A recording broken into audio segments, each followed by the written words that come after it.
Evet, hoş geldiniz diyorum misafirlerimiz, takipçilerimiz. Bugün yine anlatacağımız konu birbirine benzer konu. Teşekkürler. Ama, teşekkürler. Arka arkaya arkadaşlar bakın, arka arkaya ve daha sık gelmeye başladık. Daha çok sık yaşamaya başladık. Yani ilerledikçe, bir şeyler ilerledikçe artık e, bağıra bağıra geliyor. Teşekkürler. Ne geliyor? Şimdi sistem, negatif sistem, pozitif sistem. Yani insanoğluyla insanın sınavı gereği bir yerdeyiz biliyorsunuz, dünyadayız. O yüzden buradaki sınavda baskılarımız kat ve kat hızlandı. Daha hızlandı, daha arttı. Allah sonumuzu hayır etsin diyoruz ya. Ama ne olursa olsun biz burada sınavdaysak sınavımızı yaşayalım. Ne gerekiyorsa onu yaşayalım. Ve onu yaşamak zorundayız. Bugünkü konumuz yine bu negatif enerjilerle ilgili bahsedeceğiz. Yani mutlaka lütfen çıkmayalım. Lütfen bunun önemli olduğunu bilelim. Bunu her defasında anlatıyoruz. Zaten bu konuları neden daha detaylandırmadığımızı anlatıyoruz. Yani detaylandırıp anlatıyoruz. Eğitim verdiğimiz, çalışma yaptığımız danışanlarımız, öğrencilerimiz sistemin içine girdikçe diyorlar ki hocam farkındalıklar açıldıkça hocam neden bu bilgileri daha açık anlatmıyorsun? Bize soruyorlar bunu. Sizin anlattıklarınızla eğitimde gördüklerimiz, yaşadıklarımız bunlardan daha büyük bir alan kapsıyor. Çok ciddi şeyler. Bunları daha genişletebilirsiniz. Evet. Dikkat ettiyseniz ilk astral böcek enerjiler anlattığımız zamandan bugüne her anlatışımızda biraz daha konuyu derinleştiriyoruz, açıyoruz. Şimdi biz size bu astral böcekli ve negatif enerjiyi direkt anlatmış olsak bu bir bilinç olayıdır. Bizi takibi bırakırsınız, bu kafayı yemiş, başka şey söylersiniz. Yok cincilere katılmış, başka tip durumuna katılmış dersiniz. Uzaylı olmuş, başka bir şey söylersiniz. Hayır. Tamamen arkadaşlar bunun dışındayız. Bizim onlarla hiçbir bağlantımız yoktur. Ama biz dikkat ettiyseniz Kur'an odaklı, Peygamberimizin hadislerine sapmadan Kur'an odaklıyız. Neden? Yaptığımız çalışmalarda Kur'an'ın birebir paralel gittiğini görünce biz çalışmalarımızı daha derinleştirdik biliyorsunuz. Hep anlatıyoruz. Kur'an-ı Kerim bir şey ayet açıklıyor. Diyor ki gıybet etme. Hep tamam gıybet etme anlatmış ama biz bu çalışmalarımızda gıybetin karşılığı ne kadar ağır ve ne kadar kötü olduğunu görüyoruz. O yüzden paralel gitmeye başladık. Bu uyarıları daha da genişletmeye, daha da çok araştırmaya başladık. Şimdi Kur'an odaklı, Kur'an sisteminde tamam o doğrudur ama biz bir manevi sistem dediğimiz astral bölümünde çalışıyoruz. Negatif enerji, görünmeyen enerjilerde çalışıyoruz. Görünmeyen sistem yani insanın göz perdesinin ve kulak sisteminin perdesinin dışında olan sistemde çalışıyoruz. O yüzden insanoğlunun görebildiği bir göz perdesi frekans vardır, duyabildiği bir frekans vardır. Bu dünyada fiziksel yaşamımıza uygun bir dünyadır. Ama bu dünyada yaşarken ayrı insan varlığımız, hani demiştik ya, dünyada yaşayan fiziksel varlıktır. Aynı anda astral boyutta yaşayan bir ruhsal varlığız. İki tane varlığız biz şu anda dünyada yaşayan. Dünyadaki yaşamımızdaki bilgilere haiziz. Zaten eğitim alıyoruz. Onu yaşıyoruz. Lütfen soruları en sona alabilir miyiz?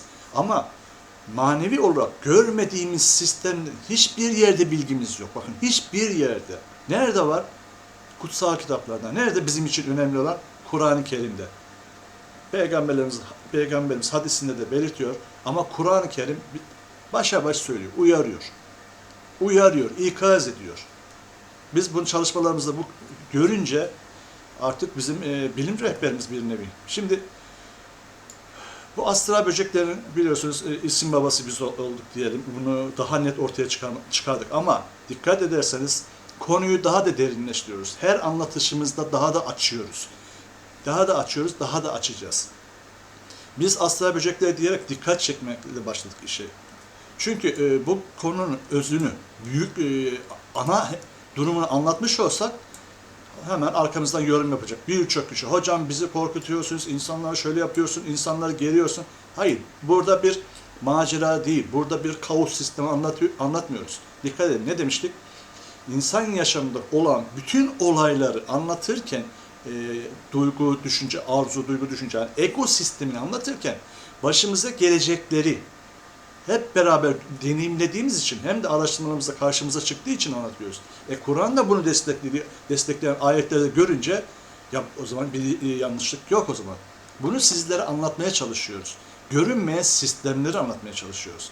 Yaşadığımız günümüz enerjileri hiç iyi değil. Bakın iyiye de gitmiyoruz. Yani bu sistemleri anlatırken eğitimlerde özellikle bunu anlatıyoruz. Biyoenerji ve farkındalık olarak. Ülkemiz mesela dünya üzerindeki enerji sistemi dümdüz iken bu enerji yükseldiyse güzel, mutluluk vardır.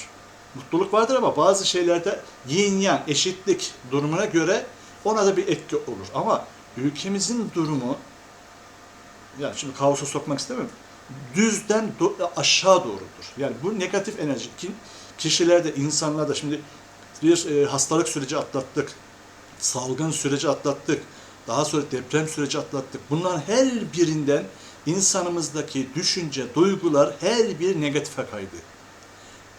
İnsanlarımız yaşam korkusuna kaydı. İnsanlarımız yoksulluk korkusuna kaydı. Hayır. Tam tersi bunları düşündükçe, duyguladıkça, söyledikçe bunlar daha aksine ortaya çıkmaya başlıyor. Daha ağırlaşıyor. Daha ağırlaştıkça biz aşağı çekiliyoruz. Biz kesinlikle kendimizi bulmamız lazım. Yolumuzu bulmamız lazım. Pozitife dönmemiz lazım. Sevgiye, şüküre dönmemiz lazım. Sevgiye, şüküre dönmez isek aşağıya doğru gidiyoruz. Her düşündüğümüz bizi aşağıya çekiyor. Bireysel olarak. Düşünün. Bir birey aşağı çektirirsen kendini, bulunduğu yerde 100 birey daha da çok aşağı çeker. Dünyamız bir astral boyutta bir nesne olsa da, gezegen gibi diyor, toprak olarak düşünsek de bu enerji bizi aşağıya çeker. Şükürden uzaklaşıyoruz, sevgiden uzaklaşıyoruz, tahammülden uzaklaşıyoruz. Çıkın dışarıya, her kilometrede, her dışarı çıktığınızda bir olaylarla karşılaşmaya başladık. Bakın, toparlanmamız lazım. İyi giden bir şey yok. Bir sakatlık var orada, bir negatif enerji birleşimi var. Şimdi negatif enerji durduk yerde oluşmaz. Dedik ya, şükürsüzlükten, sevgisizlikten, birçoğumuzun kalp sistemi, sevgi sistemi kapalı. Kapalı olunca bize yapılan bütün etkileri biz negatif algılarız ve ona göre zırh geliştiririz. Ona göre karşı atak geliştiririz. Herkes bir zırh yaparsa, herkes bir karşı atak geliştirirse ne yaparız? Herkes birbirine düşman asker durumuna düşer. Bu durumda da hepimiz birbirimizi yer yok oluruz. Tam tersi, bulunduğumuz sistemde olumluya dönmemiz lazım. Birçoğumuz tamam, herkes aynı olamaz. Bilinç sistemi ayrıdır. 3. seviye bir dünyada yaşıyoruz ama her birimiz 3. seviye insan değiliz. Kimisi at gözlüğü dediğimiz 2. seviyeden görüyor. 1. seviyeden görenler bile var. Ama 4. seviyeye çıkan insanları neden kötü düşünüyoruz? Neden çekiyoruz ayaklarından aşağıya? Neden bunları her birini sorgulamadan, sevgiye dönüşmeden, sorgulama zaten yok, okuma zaten yok. Habire cahillik dediğimiz Kur'an-ı Kerim'de cahilden, cehaletten, korkudan oluşan olaylardan birbirimizi çekeceğimiz neden tam tersi yola başvurmuyoruz? Bu da bizim sınavımız. Onu söyleyeyim. Bu da bizim sınavımız. Şimdi bu negatif enerji dediğimiz olay nedir? Şimdi bunu videolarımızı takip eden arkadaşlar her birine sahiptir. Şimdi bizim sayfamızda bizi takip eden arkadaşlar bizim anlattıklarımıza haizdir. Yani bilir, çoğu bilir. Ama halen şu takipçi sayımıza bakarsanız misafir gelen arkadaşlarınızla gönderebilirsiniz. Ne kadar bilgi yayılırsa o kadar pozitif soran insan çoğalacaktır. Ne demiştik? Matrix'te bir mavi hap vardır. Uyu, keyfine bak, dünyanı bırak. Bir de kırmızı hap vardır. Uyan, sen kimsin? Olayı vardır. Ne kadar çok kırmızı hap dediğimiz uyanışa, farkındalığa geçen insan olursa o kadar sorgulamaya ve uyanmaya başlarız. Sevgiye dönmeye başlarız. Ne kadar çok sevgiye dönersek birbirimizi kurtarırız. Negatif enerji nasıl oluşur şimdi? Bireyselden başlayacağız. Negatif yaşamımızda çeşitli travmalar yaşarız. Acılar vardır. Bakın bu acılar anne karnında. Bunu en sona sakladık. Çocukluktan itibaren başlar. Bu travmatik durumlar kişinin enerjik, ruhsal yapısını parçalayacak kadar yüksektir. Biz neden insanız dediğimizin cevaplarından biri budur. Bu enerjik yapımızı parçalamamak için Biz insan bedeni içine girdik. Bu insan bedeni içinde olmadan da sınavımızı verebilirdik ama ruhsal yapımızı parçaladığımız zaman orada bir insan kalmazdı. O yüzden bu bedenin içinde fiziksel olarak sistemi tutuyor. En azından ne kadar acı olsa da sistemi tutmaya çalışıyor. Arkadaşlar en son alalım lütfen soruları. Kişi kendisine olan güven sarsıcı şartlar yaşar. Bakın. Kendine kötü eylem, söz, düşünce sarf ederse bu kişi, bakın daha ilk başta kendinden, bunun sonuçları birer su dalgası gibi büyüye kendini resmen imha durumuna getirebiliyor. Ne demişti Kur'an-ı Kerim? Ayet Şuara Suresi 30. Başınıza gelen her musibet kendi işlediklerinizdendir. Ya uyarmış. Yine geçiyoruz. Kendi kendimize zulmediyoruz. Ne diyor Allah? Ben size zulmetmiyorum, siz kendinize zulmediyorsunuz. İşte bu sebeplerle beyin denen, ego denen bir sistemimiz vardı. Önceki konularımızda takip eden arkadaşlar bilir. Eterik beyin ve ego. Kendini korumak için ne yapacak? Kişi diyelim ki bu psikik frekans dediğimiz bu bölümlerin, bu organların enerjisinde oynama yapacak. Kısacak veya kapatacak. Etkileyecek yani. Bu psikik etkiler neydi? Kişi aşırı öfkeliydi. Ne yapacak? Aşırı öfkeden kendisini imha edecek. Bu öfke kendisini imha eder, ruhu parçalar. O zaman ne yapıyor ego ve beyinle beraber? Kişinin karaciğerinin enerji giden kısımlarını kapatır. Enerjik olarak eterik bedende kapatır. Örneğin öfkede karaciğer, kaygı, endişe içindeysiniz. Mide, dalak, kabullenmediğiniz olaylar varsa, hazmedemediğiniz olaylar varsa sindirim sistemi, alanını, bölgesini kaybetme duygusu, idaresindeki sistemi kaybetme duygusu, idrar, cinsel bölgesel sorunlar, canına, beden bütünlüğüne olan bölgelerdeki sorunlar, göğüs kafesi, kalp, akciğer, korkularda böbrek, bu alanlarda bir nevi ego ve beyin ikazlama yapar. Hop ne yapıyorsun diyerek sarsar. O kısmın enerjisini kapatır. Eterik olarak hücreler arasındaki alışveriş durur. Ve duran o enerji eterik bedende kalır ve o olduğu bölgeyi ağrı yapar. Siz başlarsınız aşırı öfkeden karaciğerinizi tutarsınız. Veya korkudan böbreklerinizi kıvrandırırsınız. Daha sonra cinsel alanını kaybetme duygusundan idrar sorunlarınız başlar. Doktorlara gidersiniz bir şey bulamazsınız. Sorun bir açığa çıkmaz çünkü. Sizi ikazdır o.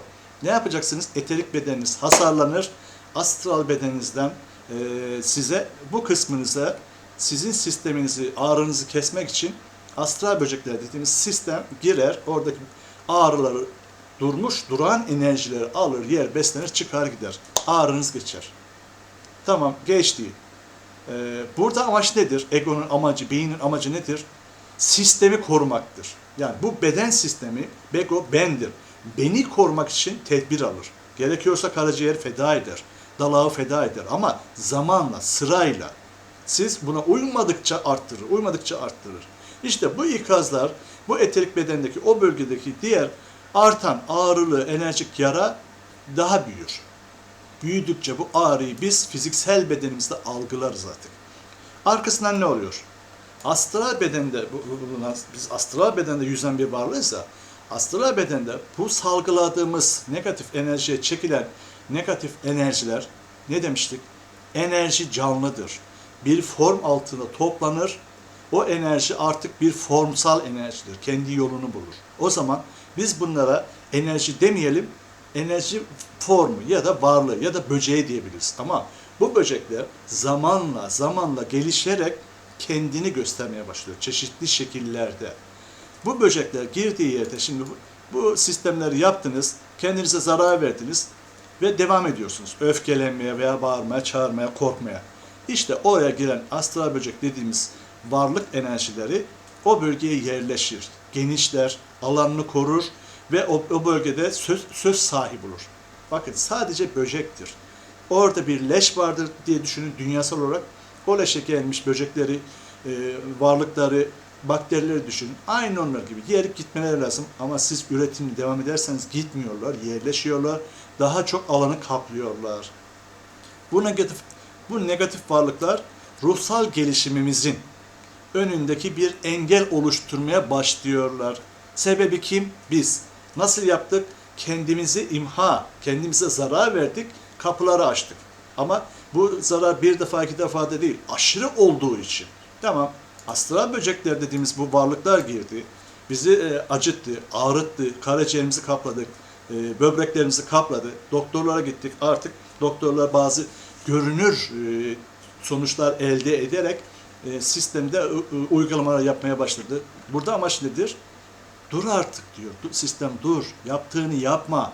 Geri adım at.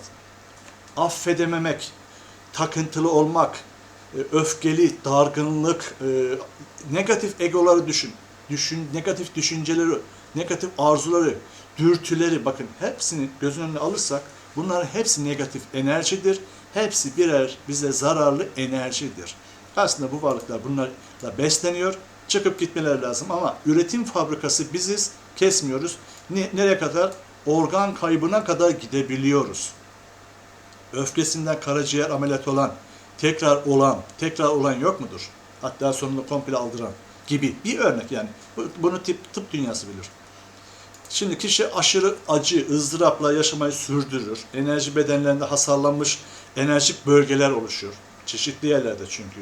O bölgeler, ağrı oluşan bölgelerde çeşitli enerjik hasarlanmalar oluşur. Açar, artık ışıl ışıl siz bir yemek sepeti gibi astral böcekleri kendinize çekersiniz.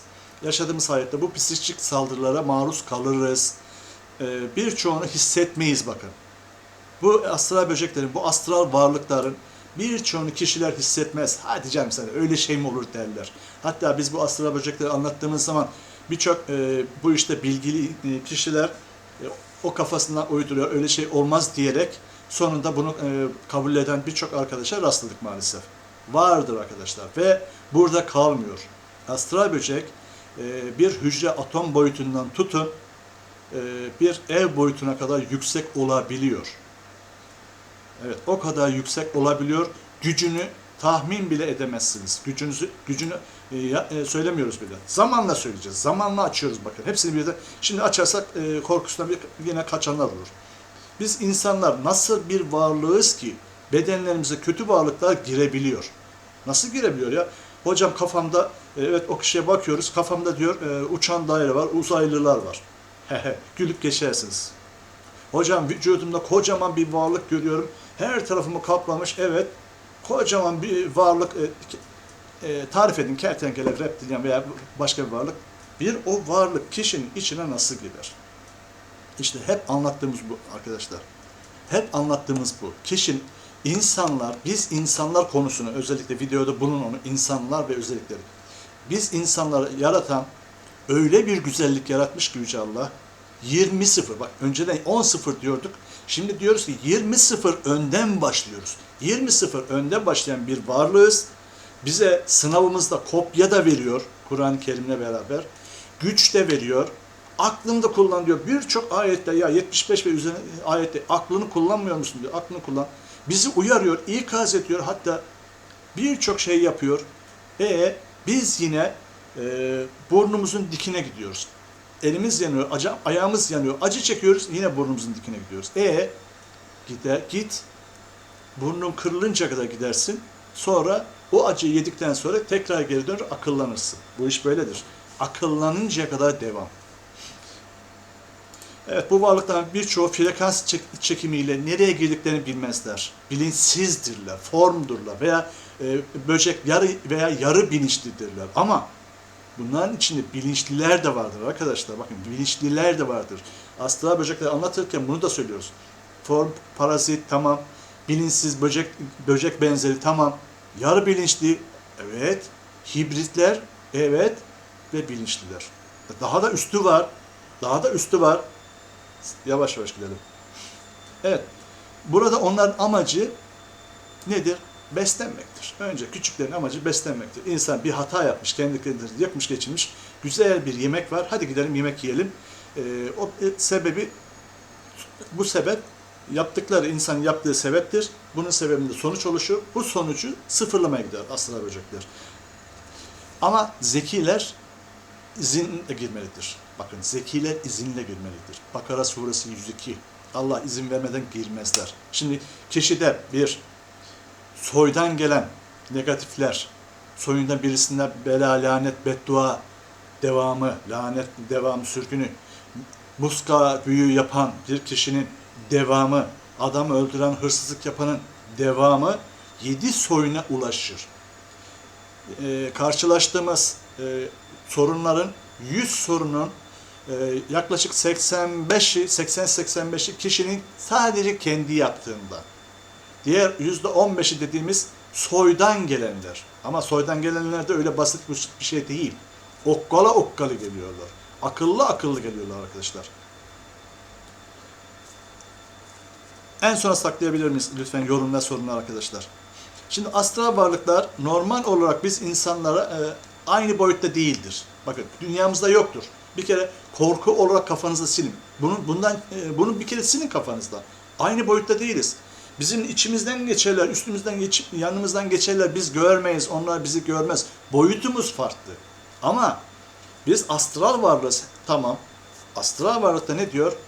Başınızda gelen her musibet diyor ya Şura suresi. Kendimize bir sorun yapar da veya bir sorun işlerde kapımızı açarsak artık oradan itibaren kendimizi açık vermeye başlıyoruz. Hatta ve hatta hani İsra suresi 61 ile 65. ayette Allah şeytana izin vermiştir ya insanları yoldan çıkarmak için. Allah ne diyor? Sadece vesvese verebilirsin. Sadece vesvese verebilirsin. Vesveseyle kandırdıkların malları, mülkleri senindir. Evlatlarına dahi ortak olabilirsin. Tamam. Onu yetkiyi de alıyor. O zaman sadece kandırabilir, vesvese verebilir. Bakın burada insan sağlamken vesvese dahi yok. Ulaşmıyorlar. Görmüyorlar. Bizimle bağlantıları yok. Bize nasıl ulaşabiliyorlar? Bir, yaptıklarımızdan ötürü. İkincisi az %15'i soydan gelen ağır durumlar, lanet, beddua, büyüdür, adamı öldürmedir ve ağır durumlar. Üçüncüsü, onları anlatacağız, anne karnından. Şimdi bir, aura hasarından girer dedik. Aura hasarından. Şimdi anlattığımız konuya kadar, buraya kadar neydi? Yaptıklarımızdan ötürü biz kendimizi hasarlıyoruz. Bu aura hasarından giriyorlar. Nereden giriyorlar? Eterik bedeni hasarladığımız organsal kısımlardan, çeşitli yerlerden, en zayıf yerler, ayak altları, eller, ensedir, çeşitli yaraladığı organsal yara bölgeleridir. Tamam, giriyorlar. Başka? Çakralar sisteminden. Bu konuyu daha da açarız ama bu konu derin bir bilgidir, çakra sistemi. Burada bilimi açıyoruz. Bir prizma sistemini açıyoruz. O yüzden çakralar arası bir boyut sistemi dediğimiz bir kapı vardır. Çakra bilgisine sahip, biz bunu eğitimimizde veriyoruz. Bu kapılar hasarlandığı zaman, o bölümleri zayıflattığı zaman o bölümlerden girerler. Bir nevi ışınlama gibi girerler. Bakın astral boyutta zaman mekan kavramı bazı bölgelerde yoktur. Siz yeter ki açık verin, frekansınızı ortaya koyun, o frekanstan girer. Örneğin perine bölgesi dediğimiz göbek altı bölümünde yapılan her olay, erkek ya da kadın, özellikle kadınlar daha önemlidir. Orada oluşan bir sorunda oradaki kapıya hasar verdiğiniz zaman birinci ve ikinci boyut kapısından geçişler olur. Kişiye, ışınlama gibi. Diyelim ki birçok defa araştırması yaptık, karşı bilgi istedik kişilerden. Bu varlıkları görüyor musunuz? Uzaylı resimleri koyduk. Hatta bir araştırmalar yaptık. Bunları gören var mı diye. Burada bakmayın, Instagram'da herkes cevap vermez. Ama geri dönüşlerde o kadar çok kişi uzaylılarla karşılaştığını söyledi ki, hadi canım demeyin lütfen. Gözümü kapat, uyku eşiğinde özellikle görülür. Veyahut da bazen o kişiler görebilir. Onun basireti vardır. Veya başka şekilde görebilir. Uzaylı dediğimiz tipler. O griler olsun, uzun saçlı videolarda veya Instagram çeşitlerinde görülebilir. Onlar nereden giriyor? Bakın o uzaylı dediğimiz varlıklar bu alt çakralardan girmiyor her nedense. Nedense hep kafadalar. Neden? Yüksek frekans bölümündeki kişinin hasar verdiği çakraların sisteminden giriyorlar. Bir nevi ışınlama gibi. Evet. Çünkü biz beden imparatorluğumuz, öyle söylüyorum. Bu bedenimiz bir galaksi arkadaşlar. Galaksi. Bakın buna inanın. Bunu nasıl ispatlayamayacağımızı bilmiyorum ama Herkesin her eğitimde gösterebiliyoruz sistemimizi. Galaksiyiz. Bu galakside her şeyimizi biz kendimize yetiyoruz. Becerimiz var. Her şeyimiz bizde var. Ama bu galaksiyi yönetebilme becerisi bizde yoksa yönetebilecek bir varlık hemen geliyor. Bakın hiç boş kalmaz. Yeter ki siz istemeyin. Yeter ki siz deyin ki ben kendimi sevmiyorum deyin. Ne biçim bedenim, ne biçim insanım, keşke ölsem deyin. Veya deyin ki yüzümü sevmiyorum, ne çirkin varlığım. Veya deyin ki ben çok şişmanım ya, iğrencim, ben iğrenç bir varlığım. Deyin siz. Siz egonuzu şöyle dışarı çıkarırlar, sizin yerinize izinli olarak sisteminizin tahtına otururlar. Ondan sonra kıvranırsınız. Birçok yere gidersiniz, hoplar durursunuz. Ve göğüs kafesiniz altında o varlıklar sizi, bütün bedeninizi sararak güzelce yönetirler. Bunun farkına bile varmazsınız. Enerji kaybından, neşesizlikten, bazı rahatsızlıkların üst üste gelmesinden hayat yaşarsınız. Hayat yaşadığınıza inanırsınız. İbadetlere yaklaşamazsınız. Allah'ın adını zikredemezsiniz. Ne diyor Kur'an-ı Kerim? Allah'ın adını anmayana, zikretmeyene birer şeytan salarız. O ayeti de anlarsak bu zeki varlıkların giriş sebeplerinden birini daha hemen gözümüzün önüne getiririz arkadaşlar. Yazılar beyaz Hatice Hanım. Yazıları okumanıza gerek yok. Yazıları biz okuyalım yeter. Şimdi ne demiştik? Aura hasarlarından, kişi kendine verdiği hasarlardan, yaptığı eylemlerden yine aura çakra hasarlarından girerler. İkincisi ne dedik? Soyundan. Soyundan lanet, kötülük, büyü varsa buradan varlıklar girebilir. Şimdi diyelim ki hani net atasözü vardır. Dede erik yemiş, torununu dişi kamaşmış. Arkadaşlar bu tıp biliminde de vardır. DNA sistemindeki sorunlar. Atalarında, soyunda bir şey varsa fiziksel olarak da çıkabiliyor. Aynı şekilde bir kişi 7 soyunda herhangi bir kötülük işlemişse onun DNA yapısının içindedir bu enerji. Enerjidir. Enerji sistemin içinde kodludur. Peki bu kodluyu, siz bu kötülüğü yaptınız, bu kodu aldınız, sizden çıkacak çocukların ne kadar temiz olduğuna inanıyorsunuz? Aynı kodla o çocuk da çıkacak. Bu kodunuza yerleşmişse, bu lanet, büyü, kötülük, hırsızlık, kötü her neyse işte kodunuza yerleşmişse sizden çıkacak kötü çocuğa da aksedecek. Siz çocuğunuzu etkilemiş olacaksınız. Kendinizi etkilediniz, yaktınız da çocuğunuzu neden yakıyorsunuz? İyi bir şey yapmıyorsunuz. Çocuğunuz zamanı gelince ondaki kod ya bir saatli bomba gibi zamanı gelince açılacak ya da anında daha anne karnındayken sistem devam edecek, açılacak veyahut da o çocuk o frekansta, o eylemde, o yaşam tarzında, sözde, düşüncede öyle bir enerji oluşturacak, oradaki kodu patlatacak. O zaman negatif enerjiler sizi buluyor işte. Oradan çakralardan olsun, aura yırtıklarından derhal sizi buluyorlar. Ondan sonra nasıl girerler bu astral böcekler ve varlıklar? Kişilerin yaptığı anlaşma ve sözleşmeler vardır. Enerji alanlarına girerler. Ne diyelim, nasıl söyleyelim, rıza ve anlaşmayı kabul etmedir. Bir enerji çalışmalarına, toplu enerji çalışmalarına girerler veya bilmediği kişilere enerjilerini açarlar. Bolluk bereket olsun, evet yazıyorum, kabul ediyorum, şöyle yapıyorum, böyle yapıyorum. Hepsi rızadır. Bilmediğiniz yerlere enerjinizi açarsınız. Rızadır. Nereye açıyorsunuz siz kendi enerjinizi? Enerjinizi aşmak, ruhunuzu aşmaktır. Kendi sisteminizi aşmaktır. Böyle bir şey nasıl izin verirsiniz? Siz bedeninizin imparatorusunuz ya. Böyle bir şey. Şimdi bir liderlik vardır. Liderliği herkes yapamaz ama insanın kendisi kendiyle liderlik yapacaksa yapmak zorundadır. Bunu öğrenmek zorundayız.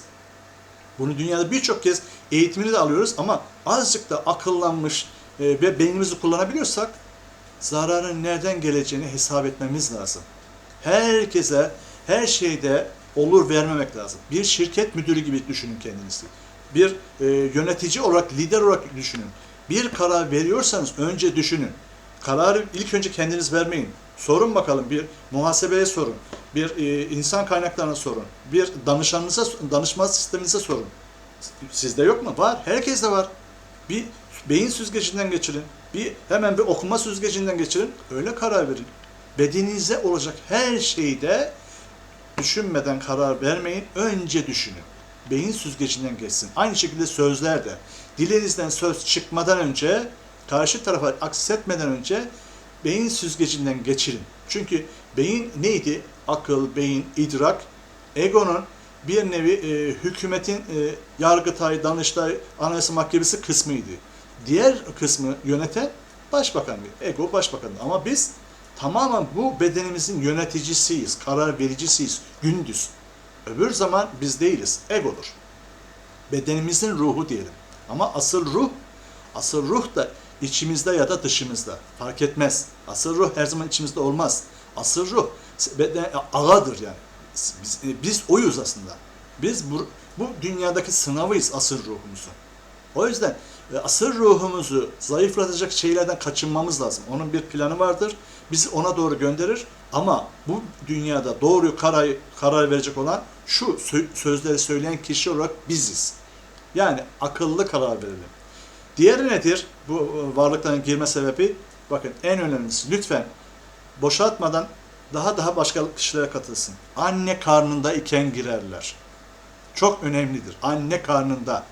Anne karnındayken annelerin yaptığı her türlü kötülük, kendine ya da başkasına, kötü düşünce, kötü söz, egosal sorunları, anneleri kötü etkilediği gibi aynı zamanda anne karnındaki bebeği de etkiliyor. Bunu birçok uzman, tıp alanındaki uzman, enerji alanındaki uzman arkadaşların hepsi de destekleyecektir. Çünkü karşılaşıyoruz arkadaşlar. Karşılaşıyoruz. Yani en son, şimdi o arkadaş buradan bilmiyorum, en son yaptığımız çalışmada kişinin anne karnındaki kaç tane, birçok çalışmada anne karnında yaşadığı babasıyla annesinin arasındaki sorunları hala 50 yaşına gelmiş hala çekenler var. Yazık işte, insanın 50 yaşına kadar o sorunu taşıması kadar ağır bir şey yoktur. Evet, devam edelim. Anneye soyundan gelen karanlık enerji varsa bebeğini de geçer. Geçer arkadaşlar.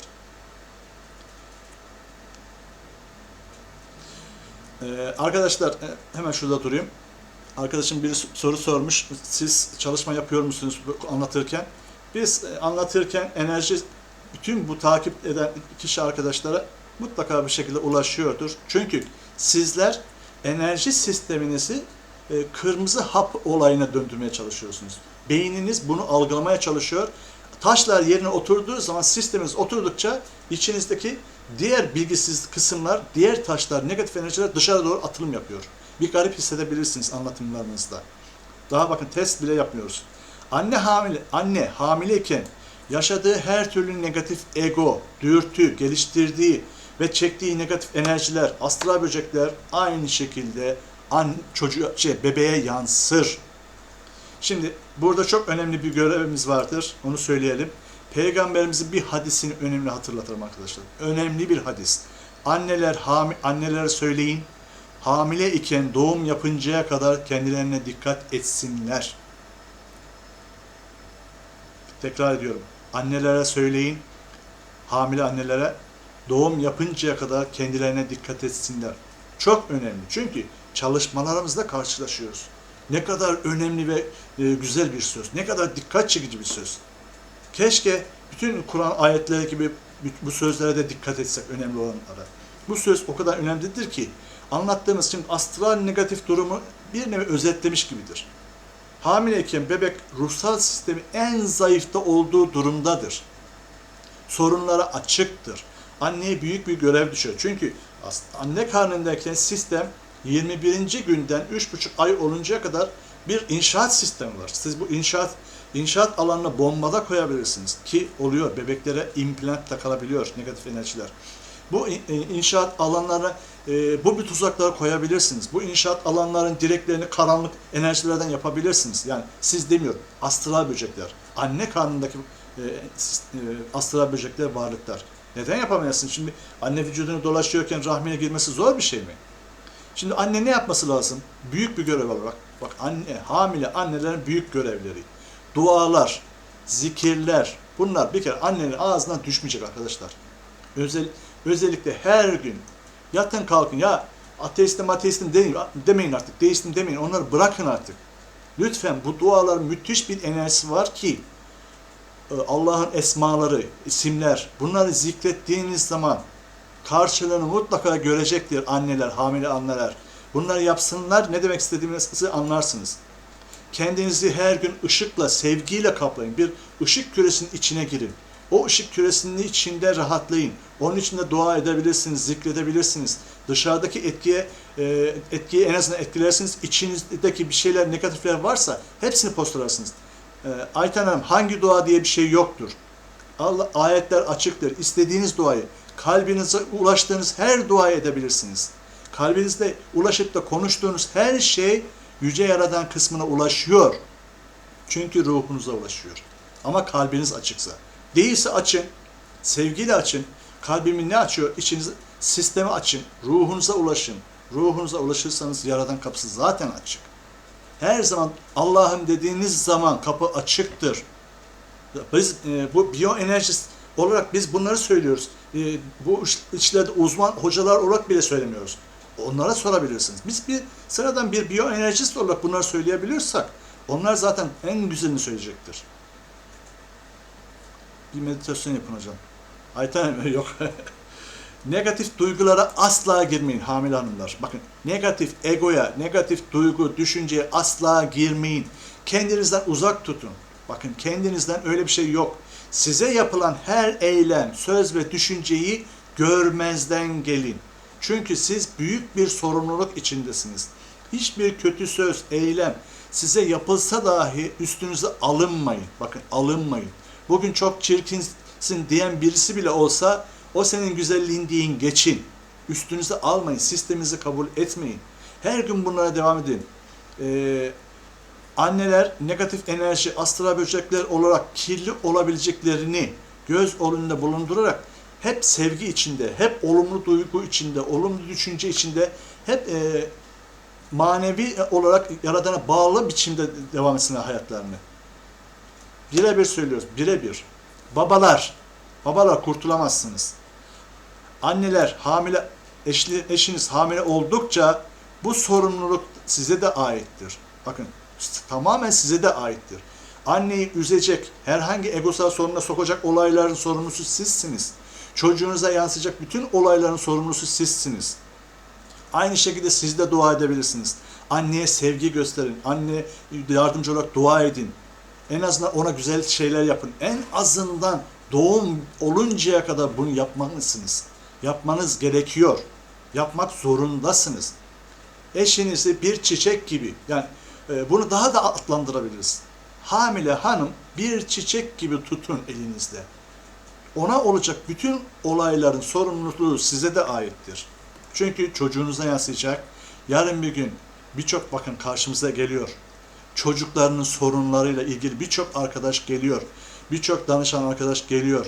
Ya ve ağlıyorlar. Bakın, ağlıyorlar. Hamileyken oluşan sorunlardan dolayı karşımıza geldikleri için biz bir şey yapamıyoruz. Çünkü onun durumu artık psikolojik duruma geçiyor. Orada negatif enerjisel, negatif bir durum varsa hadi biz temizleriz de geri kalan psikolojik duruma geçiyor. Yani uzmanların, psikologların, sosyal uzmanların alanına giriyor. Çünkü anne karnında başlamış bazı olaylar. O durum, o korku durumu, o öfke durumu, o değersizlik durumu, o karşı saldırı durumları yapmayın. Tamamen evin içinde sevgi olsun. Doğuma kadar. Doğumdan sonrasını bilemem.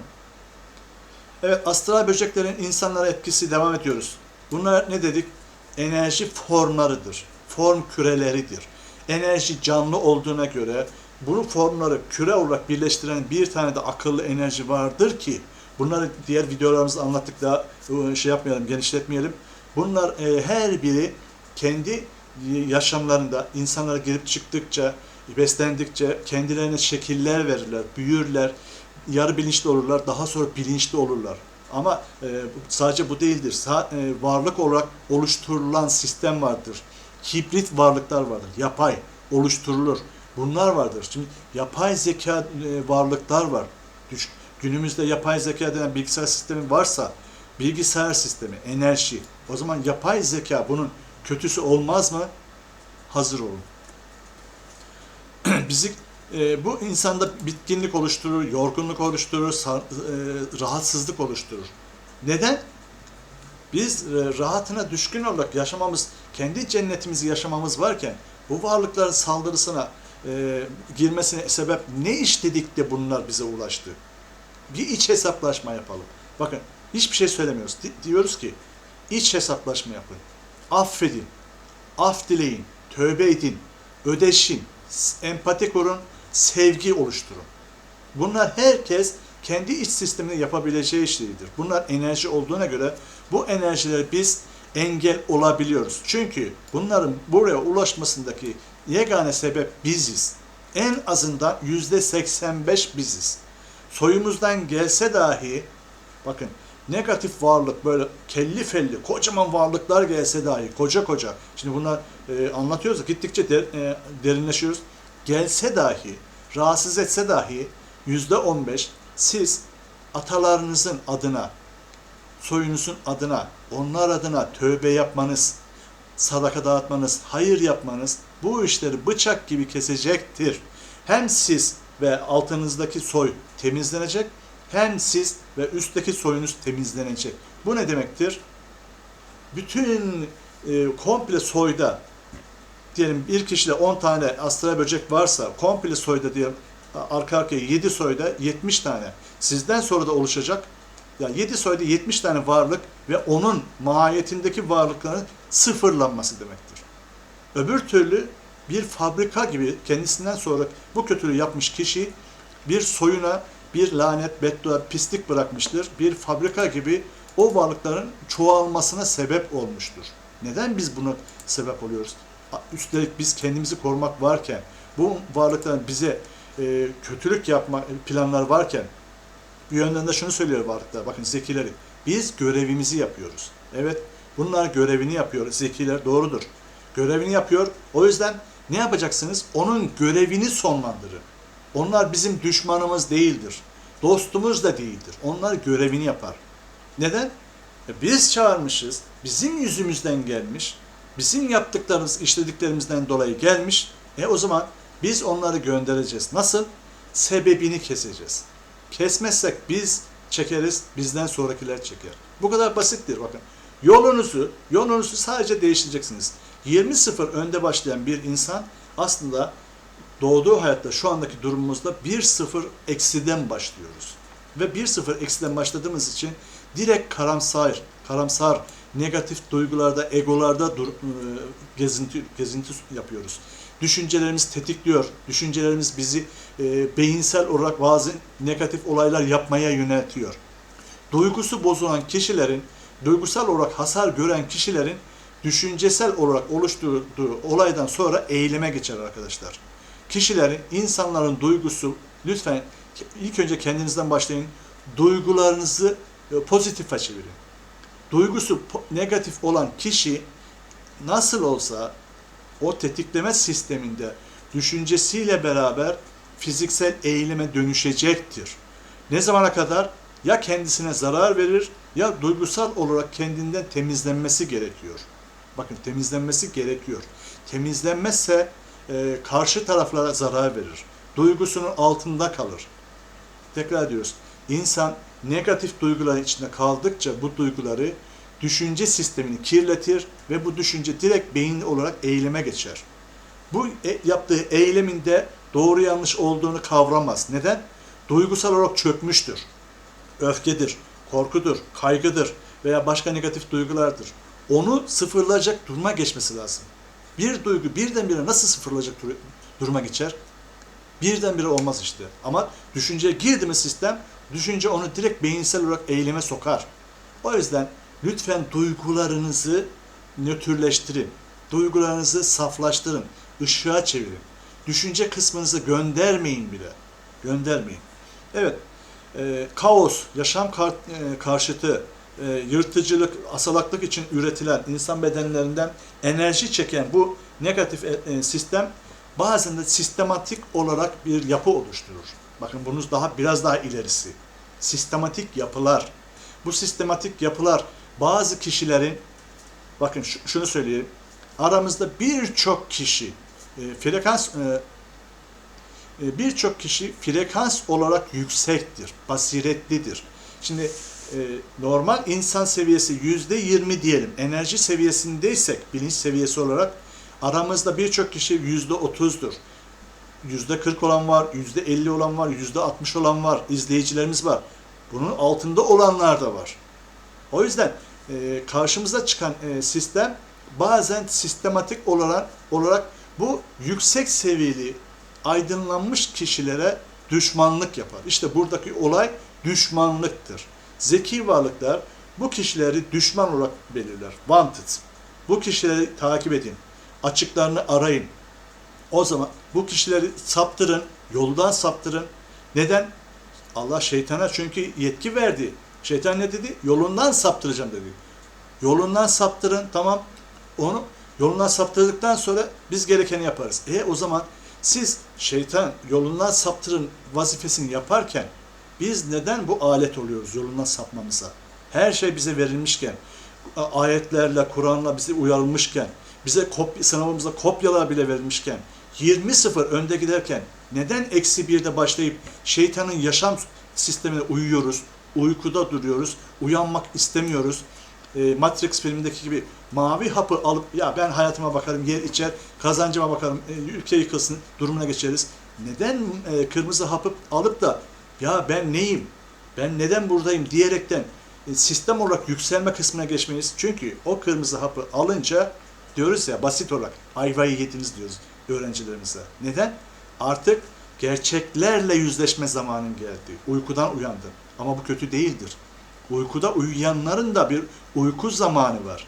Uykudan uyanınca hadi cicim cicim, hadi kalk zamanı geldi diye uyanamayacağız. Onun da başka bir özellikle uyandırması var. Burada kırmızı hapı alırsak, farkındalık sistemine geçersek, işte mücadeleci sistem olarak, uyanık sistem olarak karanlığa baskın oluruz. Karanlığa baskın olmak, işte mücadelede kazanmış demektir. En başından genel olarak düşünmeyelim. Fert olarak, kendimiz olarak düşünelim.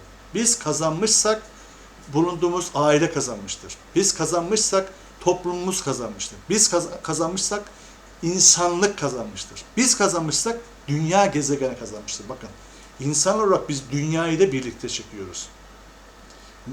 Dünyayı da çektiğimiz gibi dünyayı da batırıyoruz. Bunu önceki videolarımızda anlatmıştık. Evet, bu varlıklar bizlerin pozitif ego ve yaşamamızı sevgiye yönettiğimizde, iç huzuru yakaladığımızda, insan olduğumuzu anladığımızda devre dışı kalıyorlar. Ne demiştik? Bu varlıklar bir sebepten ötürü, bakın, bilinçli ya da bilinçsiz, astral böcek ya da zeki varlık, bir sebepten dolayı giriyorlar. Tek ki girdikten sonra zekiler görevlerini yapıyorlar. Böcekler besleniyorlar ama zekiler görevlerini yapıyorlar. Peki biz yaşamımızı pozitife çevirsek, insan olduğumuzu hatırlarsak, bütün dediğimiz bu kısımlardan kopar da içimizdeki enerjiyi dışarı çıkarmaya başlarsak, işte içimizde bu varlıklar barınamaz arkadaşlar. Barınamaz. Barınamaz. Ne kadar sevgi, ne kadar gülümseme, ne kadar pozitiflik varsa sistem bu kadar, karanlık sistem bu kadar bize düşman oluyor. Neden düşman oluyor? Çünkü korktuğu bir şey var. Bakın, korktuğu bir şey var.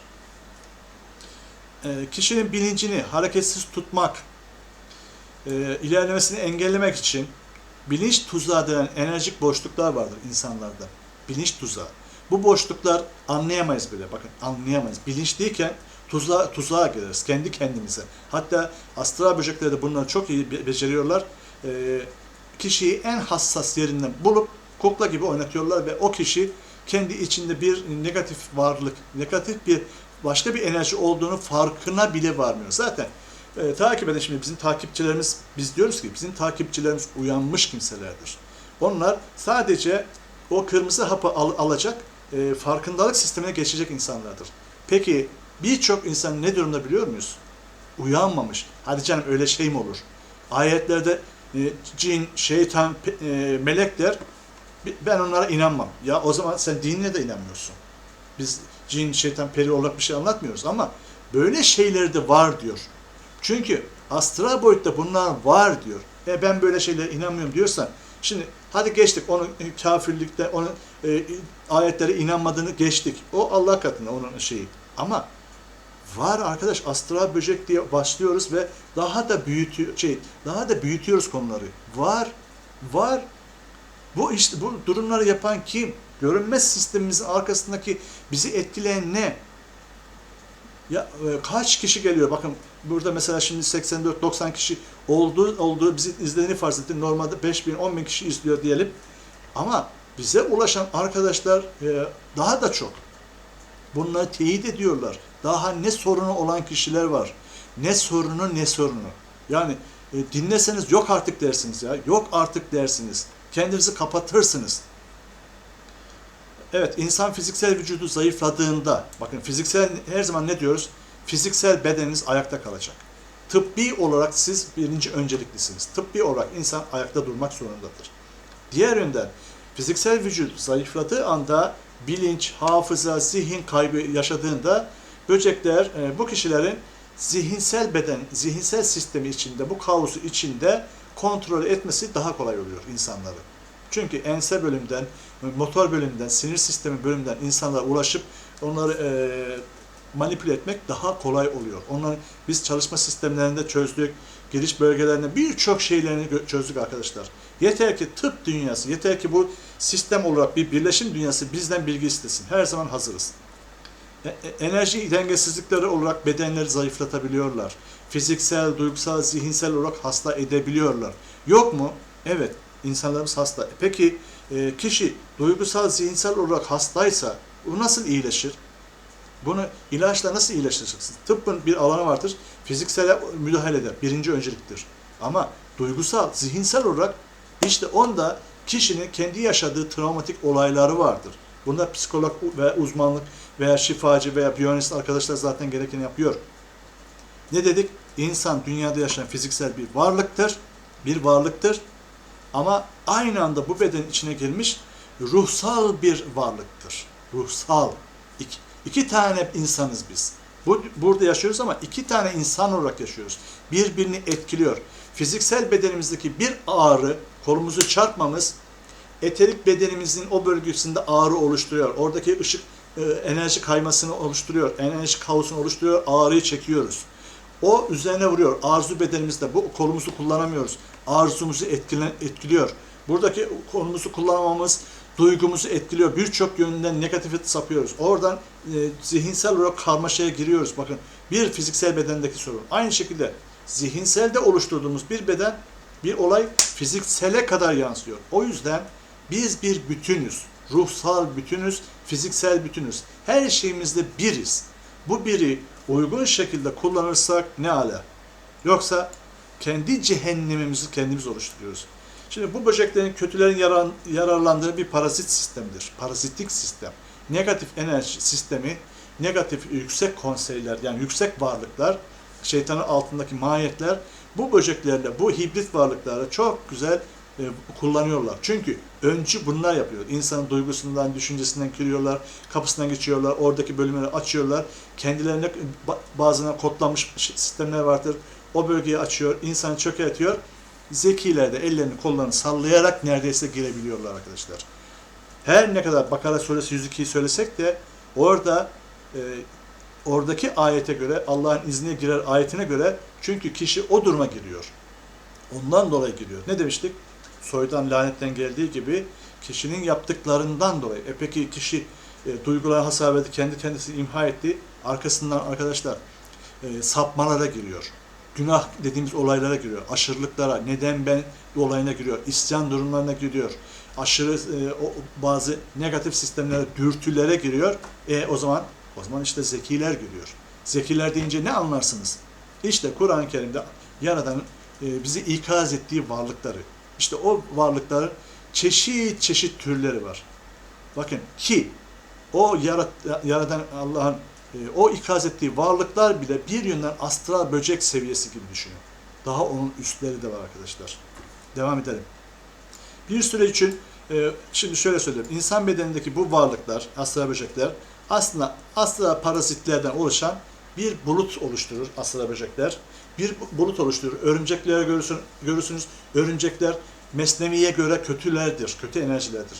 yüzümüzü kapatırlar, iç sistemimizi kapatırlar, duygusal sistemimizi kapatırlar, üçüncü gözümüzü kapatırlar, diğer algısal, astral algısal sistemlerimizi kapatırlar. Ne yaparlar? Kişi artık iyice karardığına göre, kalbi de kapandığına göre, kalp feneri kapandığına göre artık alt tarafa, zekilerin alt tarafta çalışmaları daha basit olur. Bu sefer altında çok güzel işlem yaparlar. Vesvese sistemi daha net çalışmaya başlar. Ondan sonra birçok kişiyi bu yönden zorlarlar. Bir süre sonra bu zorlamanın kaybolduğunu hissedebiliriz bazı durumlarda. Ama zihnimiz bu sefer devreye girer. Bizi haklı çıkarmaya çalışır. Yani her şey insanın zihninde yer alıyor. Şimdi kişi negatif yola saptıktan sonra, negatif yola sapmayı istedikten sonra, bakın şimdi egodan çıktık. İnsanın kendisine yaptığı zulümlerden çıktık. Kendi günahsal kısmına geçiyoruz. Negatif bir yola saparsa kişi, işte bu yolda saptığı zaman sistem açılıyor. Bu kişiyi zorlanmaya başlıyor. Zorlama dediğimiz etkilenmeye başlıyor. Ama kişi hala algısında değildir. Ya aman öyle şey olmaz. Ama yine hayatında keyfindedir. Alkol tavandır, narkotik tavandır, fuhuş tavandır. Ondan sonra zevk, eğlence, para çalma tavandır veya yaptığı bu negatif sistem, ikazlar dediğimiz yasaklar tavandır. Bunları yap, çok basit, hayatına devam et. Öyle bir şey olmaz arkadaşlar. Ama bu dünyada çektiği gibi kalan kısımlar öbür dünyaya kalabilir ama o farklı bir şeydir. Bütün olaylarımız aslında burada başlar, burada çekmeye başlarız. Çünkü öldüğümüz zaman astral boyut dediğimiz olay başka bir gezegende değildir. Bunu bilelim. Yine dünyadayız. Öldükten sonra yine dünyadayız. Sadece görünmeziz. Boyut değiştiriyoruz. Bunu bilelim. Yine çekeceğimiz kısım burası. Ama dünyanın da bir karanlık tarafı vardır.